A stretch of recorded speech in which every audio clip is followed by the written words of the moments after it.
وإنا إليه راجعون.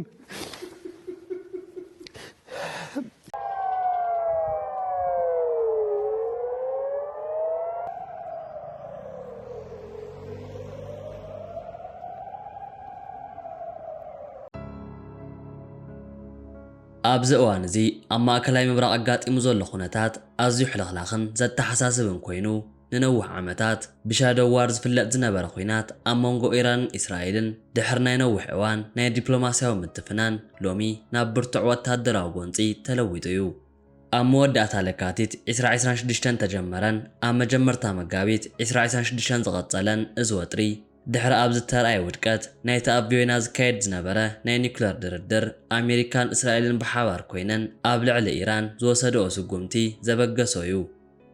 እቲ ኩነታት ካብ ሓደ ንቡር ወታደራዊ ጎንፂ ንላዕሊ ብምዃን ኣብ ውሽጢ ኢራን ዘሎ መሪሕነት ንምቕያር ዝዓለመን ካብቲ ናይ ቀደም ዝነበረ ናይ ምትኳስን ምምላስን ብዝዘለለ ኣብ መላእ ዞባ ማእከላይ ምብራቕ ኣብ ዘይተረጋገፀ ሓደጋ ዘእተወ እዩ።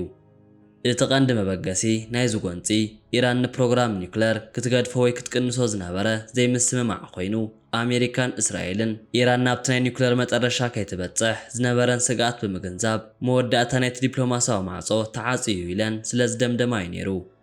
ኣብ መወዳእታ ለካቲት 2026 ኣሜሪካን እስራኤልን ብሓባር ኮይነን ኣብ ልዕሊ ኢራን ዘካየድኦ ሰፊሕ ናይ ኣየር መጥቃዕቲ ነቲ ንነዊሕ ዓመታት ኣብ ስልጣን ጸንሐ መራሒ ኢራን ኣያቶላህ ኣሊ ካሚኔ ብምቕታል ንፖለቲካዊ መልክዕቲ ሃገር ዓብ ሕማም ርእሲ ፈጢሩላ እዩ።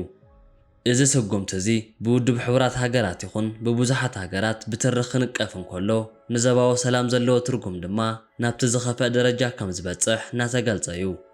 ብተወሳኺ እዚ መጥቃዕቲ እዚ ንኢራን ኣብ ውሽጣዊ ቅልውላው ጥራይ ዘይኮነ ነቲ ካብ ተሓባበርታ ዝሃነፀቶ ተቃውሞ እውን ናብ ሙሉእ ኩናት ንምእታው ዝደፋፍእ ኮይኑ እዩ። ኢራን ድሕሪ ሞት ኣያቶላህ ካሚኔ ካብቲ ዝነበረ ናይ ምምካት ሜላ ናብ ሙሉእ ምክልኻል ተሰጋጊራ እያ። እዚ ማለት ድማ ንእስራኤልን ንመሰረት ወታደራዊ ኣሜሪካን ኣብ ሃገራት ወሽመጥ ማድረት እውን ከም ኳታር፣ ኩዌት፣ ባህሬን፣ ሕቡራት ኢማራት ዓረብ ጥራይ ዘይኮነ ንኹሎም እቶም ምስ ኣሜሪካ ወይ እውን እስራኤል ወገን ኮይኖም ዝረኣዩ ሃገራት እውን ወታደራዊ መጥቃዕቲ ክትከፍተሎም ምጅማራ እዩ። ንኣብነት ኣብ መዕርፎ ነፈርትን መሰረተ ልምዓት ዘን ሃገራት ዘጋጠመ መጥቃዕትታት ነቲ ቀረብ ነዳድን ንግዲ ዓለምን ኣብ ሓደጋ ከም ዘውድቕ ገይርዎ እዩ። ኢራን ነዚ ትገብሮ ዘላ ንኣሜሪካን እስራኤልን ንምርባሽን ነቲ ኣብ ዞባ ዘለወን ጽልዋ ንምድኻምን እዩ። እዚ ኩነታት ድማ ንብዙሓት ዓለም ለኻዊ ኣየር መገድታት በረራታተን ክስርዛ ወይ ከዓ መገዲ ክቕይራ ከም ዝግደዳ ገይርዎን እዩ። ኣየር ክልል ማእከላይ ምብራቕ ድማ በቲ ሕጂ ዘለዎ ደረጃ ተዓጽዩ ይፈልጥን። ብኻልእ ወገን እቲ ኣብ ውሽጢ ኢራን ተፈጥረ ሞት መራሕቲ እታ ሃገር ናብ ሓደ ዓብዪ ዘይተረጋገፀ መድረኽ ከም ዘእተዋና ተረኣየ እዩ። ግዜያዊ ቤት ምኽሪ መሪሕነት ብምምስራት ነቲ ስርዓት ንምውዳቕ ዘይኮነ ንምድሓን ዝዓለመ ስጉምትታት እናወሰዱ እዮም። እንተኾነ ግና እቲ ህዝባዊ ተቃውሞን ውሽጣዊ ቅልውላውን ብዘይካ እቲ ወታደራዊ ጎንፂ ንመሪሕነት እታ ሃገር ካልእ ዓቢ ስጋኣት ኮይኑ እዩ። ኣሜሪካን እስራኤልን ኣብ መሬት ወታደራዊ ወራር ንምግባር ዘኽእል ዓቕሚ እኳ ከም ዘይብለን ይሕበር እንተኾነ ነቲ ኢራን ዘለዋ ናይ ኒውክሌር ናይ ሚሳኤልን ዓቕሚ ብኣየር ንምድኻም ዘለወን ድሌት ግና ንጹር እዩ። እዚ ድማ ነቲ ኩናት ንነዊሕ እዋን ክቕጽል ዘኽእል ናይ ምጥፍፋእ መልክዕ ከም ዝሕዝና ገበረ እዩ። بعالم لخوات درجة كران كله إزجوان تزي نقطة بعالم بفلاي كعا نواجا ندادن موجعزي عالمن زلوا زلوا عبيو كلن عبيت حجرات نزخونات بمعركة عزبون نتزوبا كوكو تروتا كم مخان حرجان مدحن ناي دبلوماس هاو تغطخ جبرا الناس عراين كوين جنا أبزوان زي يتهلو كونتات كوكو تروتا كم زخونة ناتجل تأيو عالم ناب حدش معرف تأتو كم زلان إذا خوينا تزيد ما ننوح عمتات كغط الزقل تخولو كم زلون تنتنتي السما معيوم بحد زيرو اتأمونغو إيران إسرائيل نزلو غنتي كودوات نايتن كل تهاجرات حليفو نملا عالم ذا الشغلن ما أكلاي مبرا أو كبد هالهال تازعتوان كوينيو إذا خونتات كم تغد محجة تراني وتهدروا متفنان زي كونس بعلت عيسان شمونتن لكات إسرع عيسان شدشان تجمرن أور حمق قوي الدما نابتزل على درجة وزبزحة أوبريشن اي بي كفريت تبهله حدش معراف كويناتيو اتزاقر منقر دما نايتن نوح عمتات أبسلتان زنابار مرح إيران آياتولاه آلي كاميني هيوتو محلاف الرقاقات انكولو إذا دما نبوليتيكا ومواقر إيران أبتزي تتبيتو ناي مرحنة وحدي اتي وايو እቲ ኩናት ካብተን ዓመታት ዝጸንሐ ጽላል ወይ ድማ ማእከላይ ጎንፂ ወፂኡ ንመላእ ማእከላይ ምብራቕ ዝሓመሰ ናይ ሙሉእ ዓለም ትኹረት ማእከል ኮይኑ እዩ። ኣብዚ እዋን እዚ ኢራን ንባዕላ ንምክልኻል ጥራይ ዘይኮነ ካብቲ ናይ ቀደም ዝነበራ ሜላ ወፂኣ ንኹሎም እቶም ምስ ኣሜሪካን እስራኤልን ርክብ ዘለዎም ወይ ድማ ወታደራዊ ካምፕ ዘለወን ሃገራት ወሽመጥ ዓረብ ከም ኳታር፣ ዱባይ፣ ባህሬንን ኦማንን ኣብ ዘይተጸበየ መጥቃዕቲ እናተኻየደለን እዩ። እቲ ቀንዲ ወታደራዊ ጎንፂ ካብ ዝጅመረ ትሒዙ ዓበይቲ ዓለም ለኻዊ መዕርፎ ነፈርቲ ከም ዱባይ መዕርፎ ነፈርቲ ዝበሉ ተዓፅዮም እዮም። እዚ ድማ ንንግድን መጓዓዝያን ዓለም ዓብ ፀገም ፈጢሩ እዩ። ብተወሳኺ እዚ ናይ ሕጂ ጎንፂ ንዓለም ለኻዊ ዕዳጋ ነዳዲ ዘለዎ ጽልዋ ንምግማቱ ኣሸጋሪ ኮይኑ ብፍላይ እቲ መስመር ባህረ ሰላጤ ሆርሙዝ ዝዓፀወ ወይ እውን ተዓፀወሉ ኩነታት ንዓለም ኣብ ከቢድ ናይ ዋጋ መዓት ከእትዋ ክእል እዩ።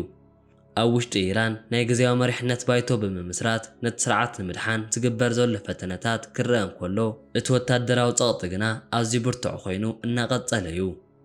እስራኤልን ኣሜሪካን ነቲ ኤፒኮፍሪ ዝተባሃለ ኦፕሬሽን ንኢራን ካብ ኒኩሌርን ካብ ናይ መጥቃዕቲ ዓቕሚ ንምውጋድ ዝዓለመ ምዃኑ ክገልጽዎ እንከለዉ ኢራን ድማ ነቲ መጥቃዕቲ ከም ሓደ ናይ ሉዓላዊ መጥሓስ ብምውሳድ ንመላእ ዞባ ማእከላይ ምብራቕ ናብ ሓደ ሓድሽ መድረኽ ኩናት እትያቶ እያ። ዓለም ለኻዊ መድረኽ መራሕቲ ሃገራት ነዚ ኩነታት ብስጋት እናተኸታተልዎ እዮም። እንተኾነ ግና ኣብ ባይታ ዘሎ ሓቂ እቲ ናይ ወታደራዊ መጥቃዕትታት ክዕቆር ዘይክእል ኮይኑ ንነዊሕ እዋን ክቕፅል ከም ዝኽእል ምልክታት እናተረኣዩ እዮም።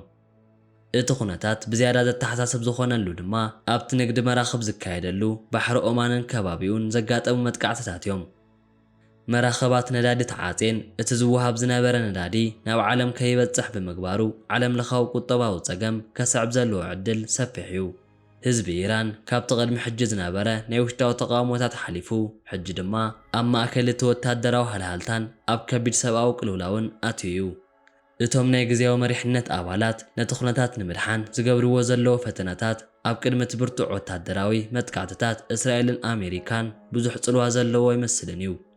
ብሓፂሩ እቲ ሎሚ መጋቢት 2026 ዘሎ ኩነታት ዓለም ካብቲ ትፈልጦ ወታደራዊ ስትራቴጂታት ወፂኣ ናብ ሓደ ዘይተፈልጠን ኣዝዩ ሓደገኛን ምዕራፍ ከም እተሰጋገረት ዘርኢ እዩ። እቲ ንነዊሕ እዋን ዝጸንሐ ናይ ሻዶው ዋር ብወግዒ ኣብ መሬት ኮይኑ ዘባዊ ሰላም ድማ ከም ጥንቲ ክምለስ ዘይክእል ኮይኑ ክረአ ጀሚሩ እዩ። ኣብዚ እዋን እዚ ዓለም ብፍላይ ከዓ ማእከላይ ምብራቕ ካብ ዝኾነ እዋን ንላዕሊ ኣብ ትሕቲ ከቢድ ውጥረት ኣትያያ። እቲ ብዕለት 28 ለካቲት 2026 ብወግዒ ዝጀመረ ወታደራዊ መጥቃዕቲ እስራኤልን ኣሜሪካን መጋቢት 1 2026 ናብ ካልኣይ መዓልቱ ክሰጋገር እንከሎ ንመላእ ዓለም ዘንቀጥቀጠ ፍጻመታት እናጋጠመ እዩ።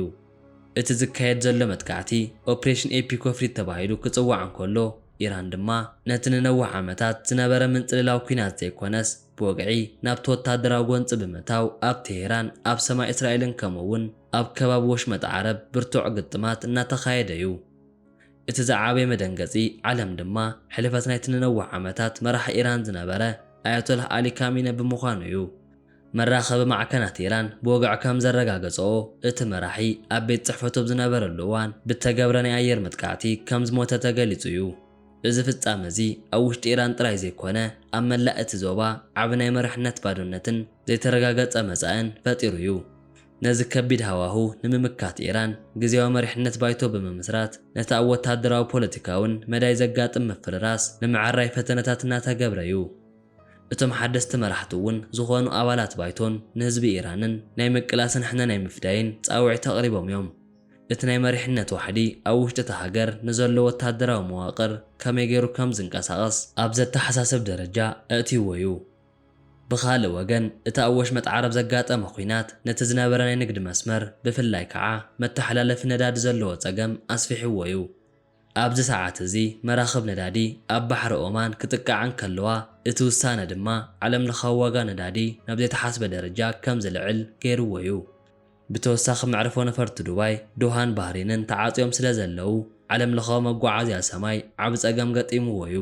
እዚ ኩነታት እዚ ከምቲ ኣብ ግዜ ኮቪድ ተራይ ዓይነት ፀገም ፈጢሩ እዩ።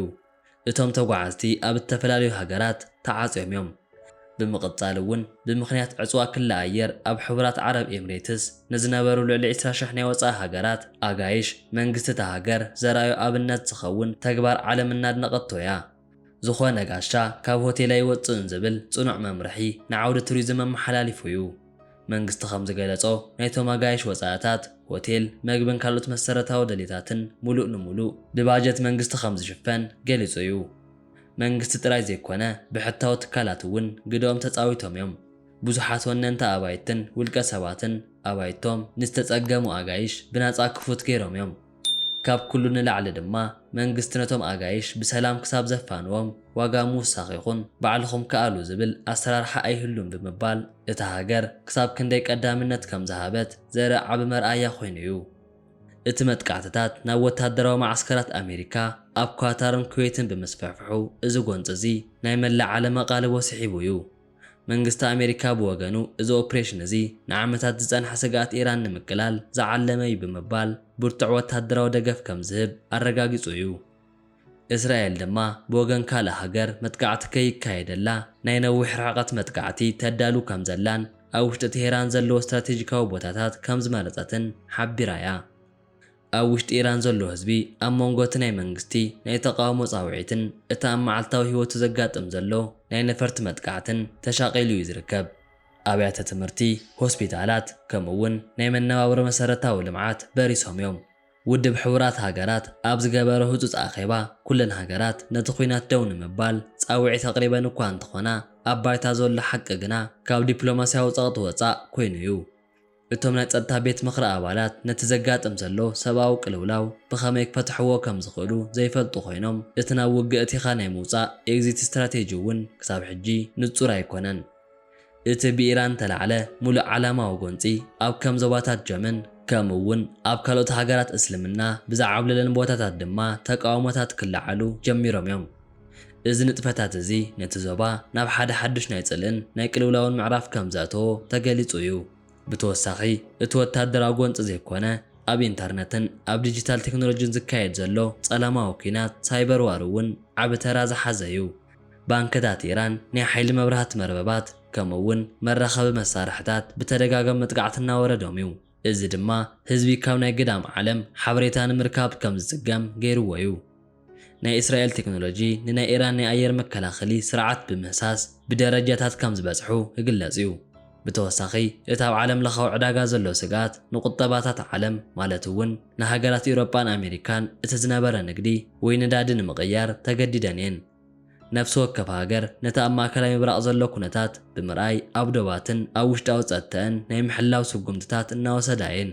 እቲ መጋቢት 2026 ዘሎ ኩነታት ናብ ጽንኩር ቅልውላው በፂሑ እዩ።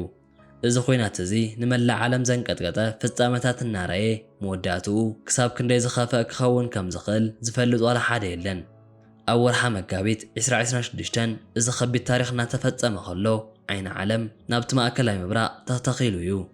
ኣብቲ ውግእ ዘሎ ትካላት ኣብ ድፋዕ ዝርከቡ ወታደራዊ ይኹን ኣብ ጽርግያ ዘለዉ ንጹሃት ዜጋታት ኩሎም ኣብ ሓደ ሕቶ እናተሳቀዩ እዮም። ጽባሕ እንታይ ይኸውን? እዚ ኩናት እዚ መሬታዊ ዶባት ጥራይ ዘይኮነ መጻኢ ወለዶታት እውን ኣብ ኣዝዩ ተሓላለኸን ዘይተረጋገፀን መንገዲ ከም ተሰጋገረ ዘርኢ እዩ። እቲ ንነዊሕ ዓመታት ተሃንፀ ዓለማዊ ስርዓት ኣብ ሓፂር ግዜ ከምዚ ዓይነት ምንቅጥቃጥ ክስምዖ ምኽኣሉ ንዓለም ኣዝዩ ከም ዘተሓሳሰባ ዘርኢ እዩ። ዕዳጋታት ይወድቁ፣ መንገድታት ይዕፀው። እቲ ዝኸፍአ ድማ ከምቶም ውሕዳት መራሕቲ ዘይኮነ እቲ ንጹህ ህዝቢ ክሳቐ ገይሮም እዮም። እቲ ዘጋጥም ዘሎ ምፍራስ መሰረታዊ ልምዓትን ናይ ሓባር መነባብሮን ነቲ ትማሊ ዝነበረ ሰላማዊ ምስሊ ናይቲ ዞባ ናብ ሓደ ጸልማታዊ ታሪኽ እናለወጦ እዩ። ታሪኽ ከምቲ ዝፍለጥ ኩል ግዜ ብደምን ብጓህን ዝጸሓፍ እዩ። እዚ ሎሚ እንሪኦ ዘለና ጎንፂ ከዓ ንወለዶታት ተዘክሮ ሓድሽ ምዕራፍ ኮይኑ እዩ። እቲ መራሕቲ ሃገራት ዘካይድዎ ዘለዉ ስጉምትታት ንባዕሉ ኣብ ሓደ ሓደገኛ መጻወልያ ከም እተሸመሙ ዘርኢ እዩ።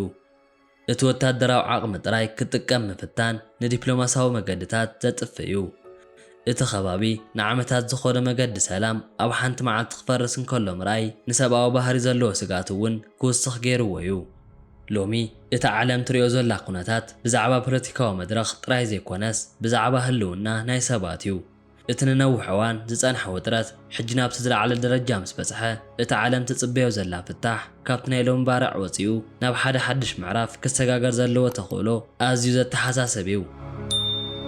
ላይክን ሸር ምግባር ኣይትረስዑ ክብል ፈቱ።